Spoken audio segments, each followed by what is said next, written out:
Hallo julle, my naam is Willem Loischner en baie welkom in Terrebang. Vandag is lekker lang naweek hier in Suid-Afrika, maar baie welkom waar jy ook al is en deel is van ons gesprek.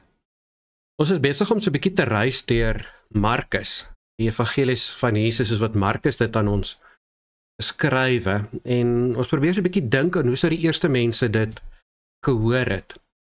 So wanneer ons met Markus begin, dan onthou ons dat Markus is 'n skrywe aan gelowiges in Rome in die eerste plek. Dis mense wat wegkruip vir hulle geloof. Paulus is waarskynlik nou net doodgemaak, Petrus is nou net doodgemaak, of was amper, hy's ter dood veroordeel, is naby die einde van sy lewe. En dan vra die gelowiges vir Markus om Petrus se gedagtes neer te skryf. So, baie teoloë sê dat as ons Markus lees, kan ons eintlik dit lees as die evangelie van Petrus, wat Petrus wou gehad het, die mense moet weet. Ons het begin in die lees van Markus en gesien dat in die eerste vers sê Markus, hier begin die goeie nuus. Goeie nuus is evangelie, dit beteken die oorwinning is klaar. Die geveg is klaar gewen. Ons is nou almal, het nou Olympiese spele gekyk en ons kan amper die prentjie kry van iemand het klaar die goue medalje gewen. Hulle is op pad terug huis toe, dan kom die groot partytjie, maar die oorwinning is klaar, die geveg is klaar. En die goeie nuus is dat Jesus is nou die seun van God. In die Romeinse wêreld het die gode uit die keisers hulle self seun van God genoem.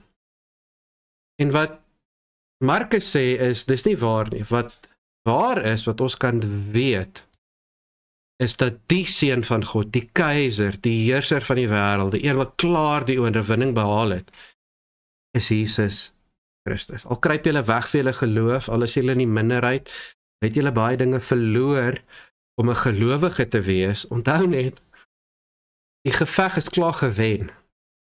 Julle sien dalk nog nie die gevolge van die oorwinning nie, en dit voel dalk vir julle besig is om te verloor. Maar die geveg is klaar, Jesus is klaar, die koning. En verder lees van vers, in Markus van vers 28 tot 29 tot 39, en daar gaan ons so 'n bietjie kyk na maar, wat loop volgende? Verlede week gehoor hoe Jesus in die sinagoge is, hoe hy leer, en mense dit as 'n nuwe leer ervaar, gehoor hoe hy 'n bose gees, 'n demoon uit iemand uitdryf. Vandag gaan ons verder, vandag lees ons verder.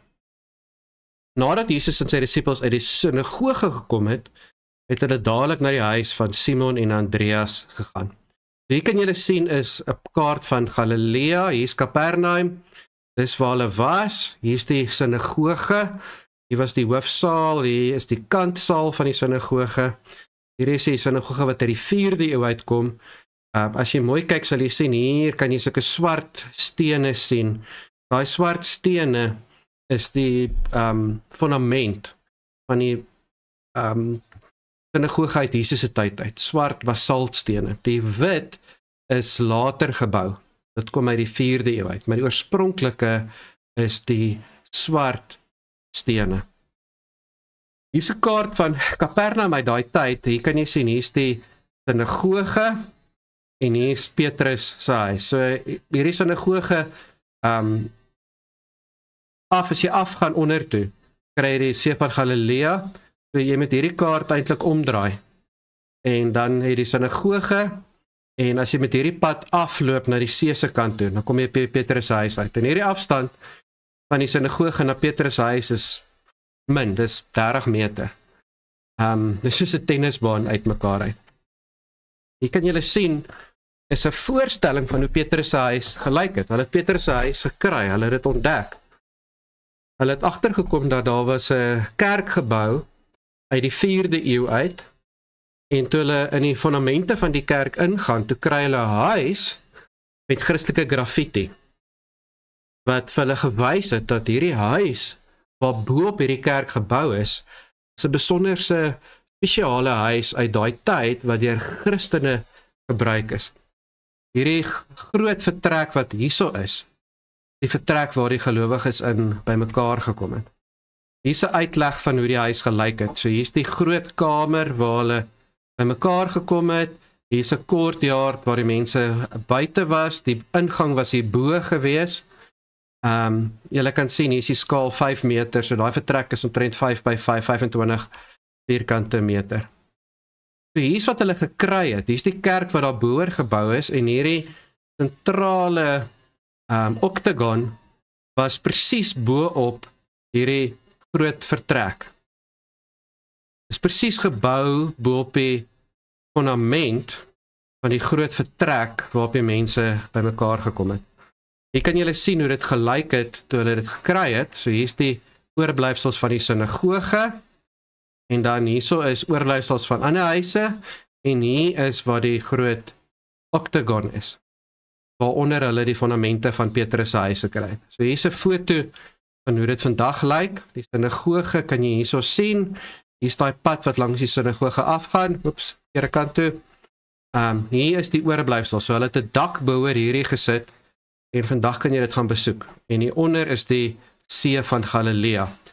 So hier's Petrus se huis, baie naby aan die See van Galilea, baie naby aan die sinagoge. Nadat Jesus en sy disippels uit die sinagoge gekom het, het hulle dadelik na die huis van Simon en Andreas gegaan. Jakobus en Johannes was ook by hulle. Simon se skoonma was siek in die bed vanweë 'n hoë koors. Hulle het dadelik vir Jesus van haar vertel. Hy het toe na haar bed toe gegaan, haar hand gevat en haar opgehelp. Koors was weg en sy het vir hulle ete voorberei. Teen sononder daardie aand is baie siekes en mense wat onder die mag van bose geeste was, na hom gebring. Die hele Kapernaum het by die deur saamgedrom om alles te sien. Julle het die foto's gesien, het Kapernaum was 'n klein dorpie geweest.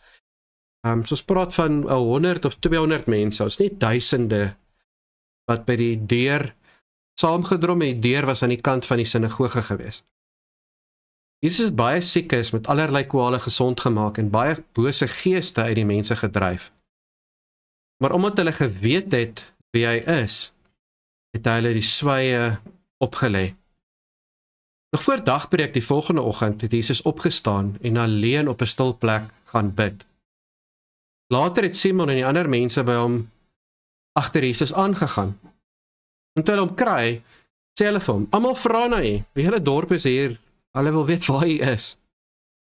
Jesus het egter geantwoord, ons moet ook nog verder gaan na die omliggende dorpe, sodat ek ook daar kan gaan preek.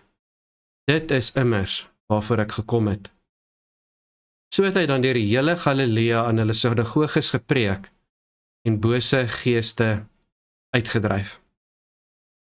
Selfs met mekaar, wat tref jou hierdie lees, hierdie hoor?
Ek kom 'n bietjie lekker met mekaar gesels oor hierdie aangrypende gedeelte.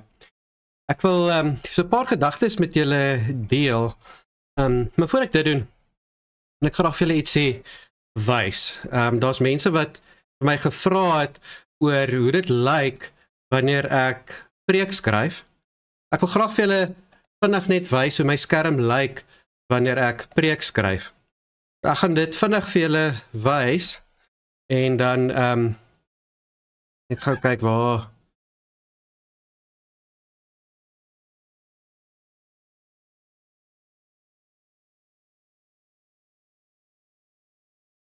Hier kan julle sien hoe my skerm lyk wanneer ek preek skryf. So hierso is die Amplified Bible, dat ek die teks kan sien. Hier is die Grieks, waar die Griekse woorde is, met hulle, wat se tipe woord dit is, en as ek hieronder gaan, dan sê dit wat die betekenis daarvan is. So hier is die woord wat staan, dat die skoonma het hulle gedien, en dit kom van diakonia af, waar ons woord diaken vandaan kom. Sy was vir hulle diaken gewees, sy het hulle bedien. Dan het ek hierso 3 verskillende kommentare. Ek probeer om vir elke Bybelboek ten minste 2 van die beste kommentare wat daar is te kry. Party is nogal duur. Party is paar R1000, so ek probeer maar te kry wat 'n mens kan bekostig. Hierso is 3 verskillende kommentare wat oor die agtergrond gaan. So hier's 'n agtergrondkommentaar wat verduidelik wat die agtergrond storie is. Hierso is 'n ander kommentaar wat verduidelik oor wat is die agtergrond, wat het gebeur, hoe dinge gewerk in daai tyd. En hierdie is 'n kommentaar wat verduidelik hoe die Nuwe Testamentiese gedeeltes terugverwys na die Ou Testament. Wat se Ou Testamentiese gedeeltes word na verwys in hierdie gedeelte. So dit is hoe my skerm lyk wanneer ek probeer preek skryf. So kom ons kyk 'n bietjie oor wat is die dinge wat my getref het in hierdie gedeelte. Hierdie gedeelte wat ek so woord vir woord, vers vir vers deurgaan. So die eerste wat my getref het en wat vir my bly maak, is dat Petrus 'n skoonma gehad. Paulus was nie getroud gewees nie, en Paulus sê, dit is vir hom beter om nie te trou nie. Maar Petrus het 'n skoonma gehad, wat beteken Petrus was getroud. En dit, vir my persoonlik help dit baie, want dit beteken dit is okay vir my om getroud te wees as 'n predikant, as 'n priester, as 'n kerkleier. Die tweede wat my getref het is hoe duidelik doelbewus Jesus funksioneer. Hulle gaan dadelik na sy huis toe. Hulle vertel haar dadelik van Jesus. Hy gaan na haar toe en hy help haar op. Ek kry hierdie idee dat Markus vir ons wil sê, Jesus het 'n doel gehad, hy het rigting gehad. Hy het nie sommer net gedrentel en gekyk wat gebeur en wat kom oor sy pad en wat gebeur met sy lewe nie. Hy het geweet waarvoor hy hier is, hy het geweet wat sy doel is, en hy het daarvolgens opgetree. Hy het daarvolgens gelewe en gefunksioneer. Petrus se skoonma was siek met koors. In daai tyd was dit nogal 'n ding gewees. Want mense wat 'n hoë koors gehad het, het baie kere malaria gehad. Dit was baie kere 'n teken van die einde van jou lewe. En ons opset is hoë koors nie noodwendig vreeslik gevaarlik nie. Ons kry hoë koors en ons het 'n koue lappie op ons kop of ons lê in 'n koue bad. As dit regtig aanhou, dan gaan ons hospitaal toe. Maar vir hulle was dit nogal ernstig geweest. In daai tropiese wêreld was hoë koors baie keer 'n teken dat jy 'n siekte het wat die einde van jou lewe beteken. En daarom, vir ons klink dit eenvoudig. Net hoë koors, dit gaan weg, jy staan op en jy help. Want daai wêreld was nie so eenvoudig nie. Daai wêreld was dit 'n geval van jy lê vir dae in die bed en dit vat al jou energie weg en jy word al hoe sieker en sieker en sieker en niemand weet wat om vir jou te doen nie.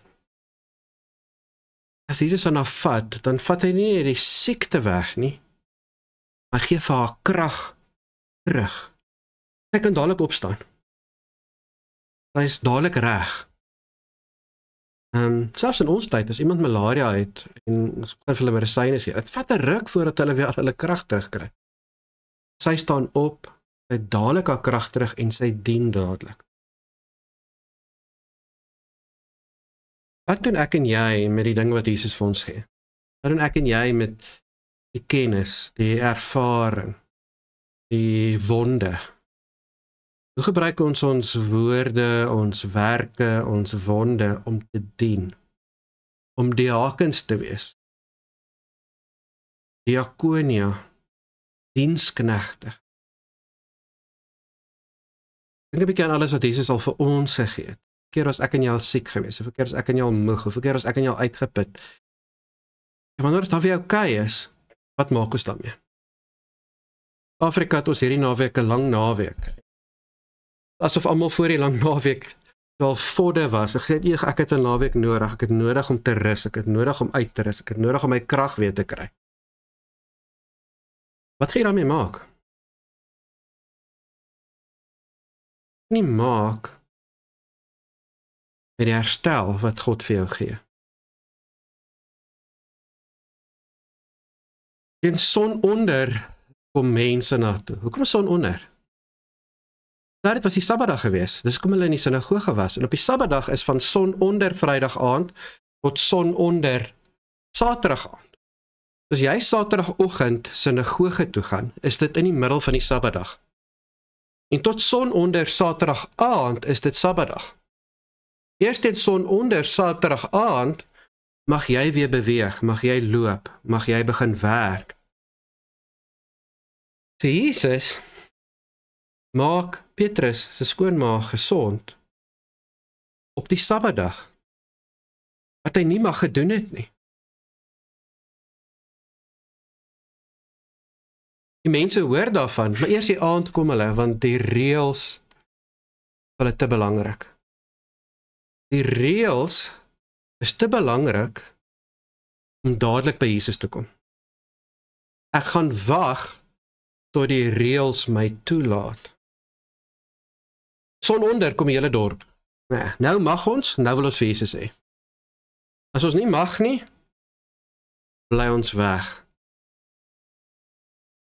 Wat 'n mate laat ek en jy toe dat wêreldse gewoontes, wêreldse reëls, wêreldse praktyke, wêreldse manier van doen my van Jesus af weggaan. Sondag sal ek by Jesus uitkom. Want dan mag ek. Maar wanneer dit teen die reëls is, teen die praktyk, teen die gebruike, wanneer niemand anders dit doen nie, wanneer die hele dorp wegbly, dan bly ek weg. En as almal gaan, dan sal ek gaan. Jesus maak gesond, hy dryf geeste uit. Ek is in beheer van die geesteswêreld, want ek het klaar gewen. Goeie nuus. Daar's 'n hele teologiese debat oor wanneer Jesus die duiwel gewen het. Een helfte, min of meer van die teoloë sê, Jesus het die duiwel nie demone op die kruis gewen. Ander helfte sê, Jesus het die duiwel nie demone gewen toe hy versoek is in die woestyn. Dis hoekom hy demone kan uitdryf. Dis hoekom hy bose geeste kan uitdryf. Dis hoekom die duiwel hom nooit weer aangeval het nie. Hy het klaar gewen. Goeie nuus, evangelie. Hy dryf die geeste uit en hy maak die siekes gesond. Jesus is koning oor die geesteswêreld en hy's koning oor die fisiese wêreld. Hy's koning oor hemel en hy's koning oor aarde. Hy's koning oor alles. Hy het gesag, hy het mag oor alles. En dan sê hy vir die geeste bly stil. Hy vra nie vir hulle nie. Hy beveel hulle. Julle mag nie praat nie. Ek het klaar gewen, so ek is julle baas nou. Miskien moet ons dit dalk vir 'n slag onthou. Dat Jesus is nou die baas van die demone. Hy is hulle baas, hy gee vir hulle opdragte. Maar Jesus gee vir hulle opdragte, want dis ook nie hoe hy bekend wil word nie. Hy wil nie bekend word as die een wat geeste uitdryf en siekes gesond maak. Hy wil nie mense met hom volg vir die wonderwerke wat hy vir hulle kan doen nie. Hy wil hê mense met hom volg oor die verhouding waarna hulle sit. Hy wil hê mense met hom volg vir die nuwe lewe, vir wat beteken om hom te volg. Jesus wil hê mense met hom volg, want ek hou nie van my lewe nie, en Jesus moet dit vir my fix nie. Jesus wil hê mense met hom volg, deur te sê, dit maak nie saak wat met my lewe gebeur nie. Dit maak nie saak of ek siek is, of arm is, of my werk verloor, of seer kry nie. Ek wil 'n nuwe lewe leef. En dis hoe hy wil bekend word. Nie as die een wat wonderwerke vir jou doen nie, as die een wat jou nooi om saam met hom dood te gaan. Om hom te volg, die een wat niks het nie, wat verwerp en verstoot word, maar wat weer beter staan. Daarom sien ons die volgende oggend, gaan bid hy. Hy gaan alleen weg. Hoeveel kere hoor ons dat Jesus gaan alleen bid het? Elke keer is dit wanneer Jesus nodig het om te onthou kom hy hier is. Wanneer die gevaar is uit Jesus se mensheid, dat hy sê, nou is ek gewild, nou wil mense hier wees, nou het ek 'n gehoor wat na my wil luister. Dan gaan hy weg om na God te luister. Hoekom is ek hier?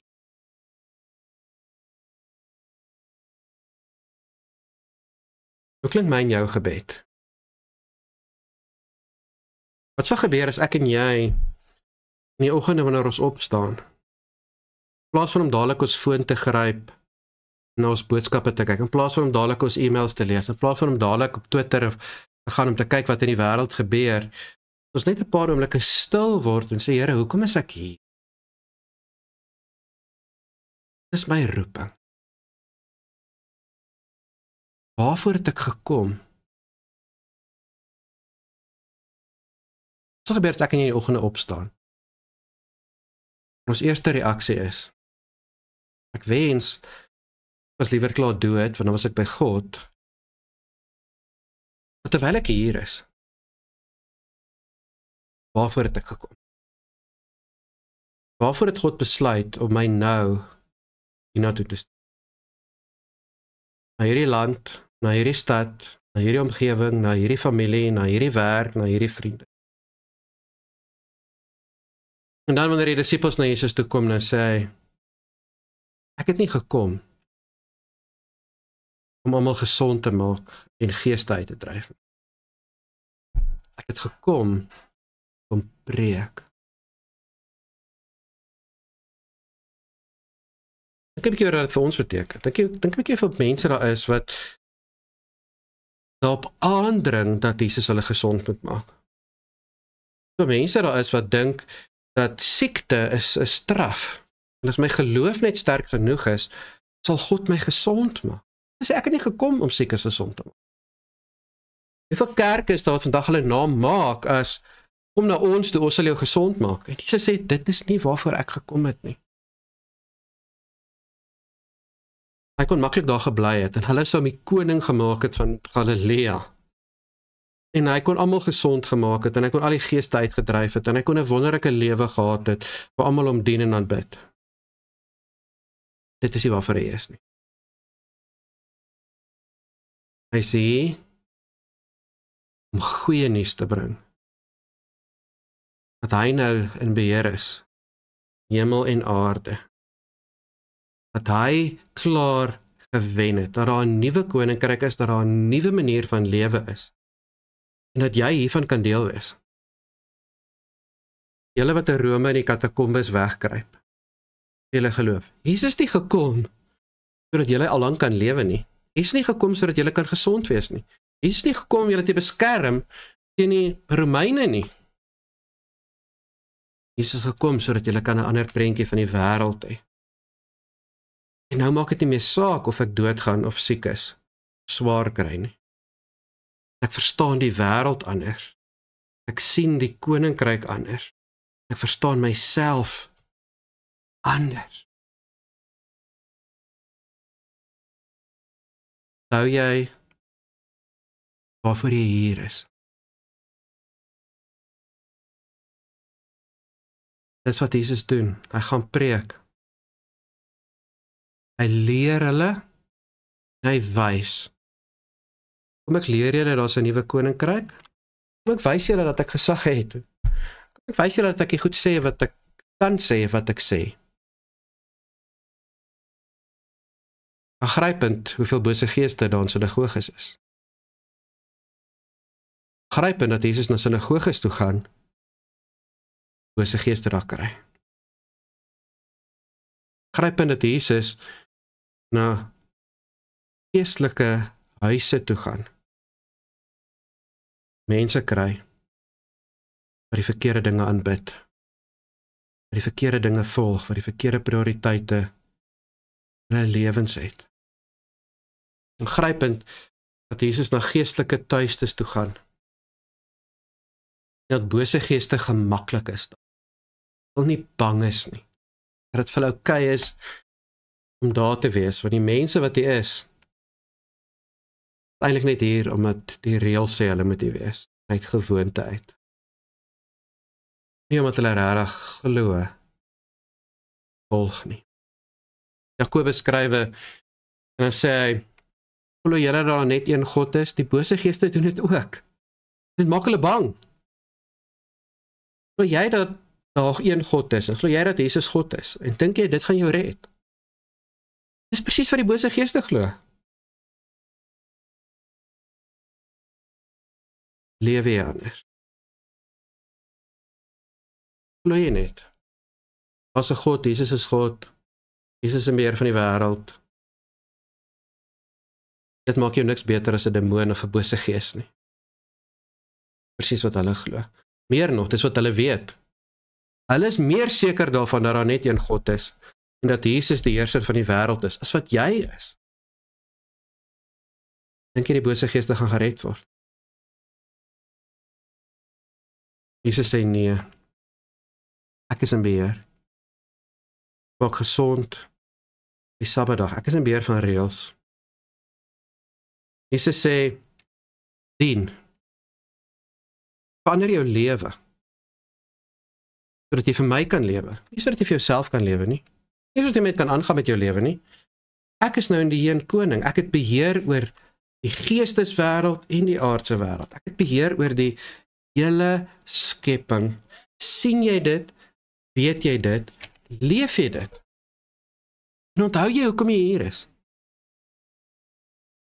Jy is nie hier om mense te verhou nie, jy is nie hier vir populariteit nie, jy is nie om te doen wat ander graag wil hê jy vir hulle moet doen nie. Jy is nie hier om te luister wat die meeste mense van jou verwag nie, jy is nie hier om te kyk wat doen almal anders en dan doen jy dit ook nie. Met 'n roeping. Hou dit. Die laaste paar weke na die Olimpiese Spele gekyk. En wat my getref het van die Olimpiese Spele is die verskeidenheid.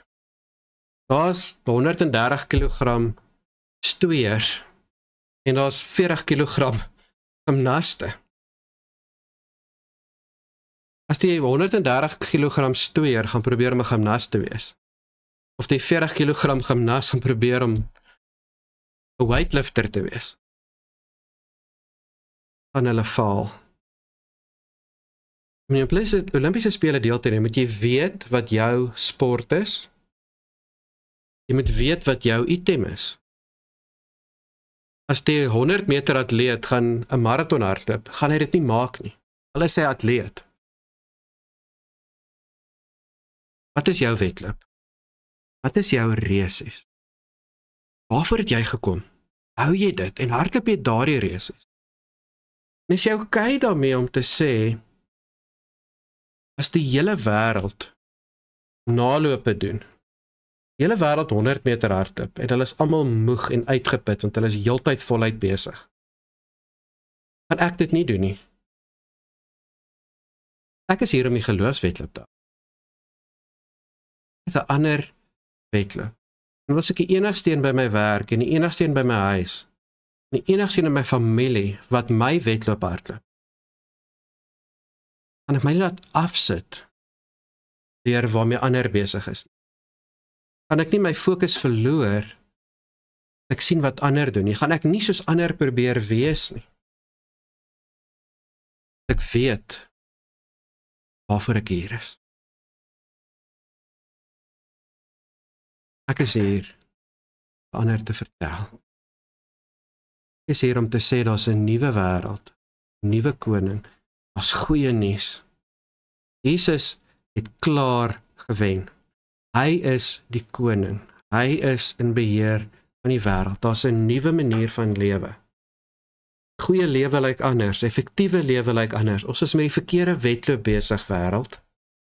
Ek gaan nie julle wedloop hardloop nie. Ek gaan vir julle wys wat die regte wedloop is. In die woorde van Paulus. Volg my, soos ek Jesus volg. Dis my wedloop. Dan word dit gebreek, die nuwe koninkryk is op pad. Ek is hier om in 'n woestynwêreld blomme te bring, vreugde te bring, hoop te bring, vriendelikheid te bring, geduld te bring, goedheid te bring, nederigheid te bring, selfbeheersing te bring. Nie jou wedloop hardloop nie. Nie jou resies hardloop. En nie om of jy dink jy wen nie. Ek weet wat regtig belangrik is. Wat tref jou? Wat staan vir jou uit? Laat ons bietjie met mekaar daaroor.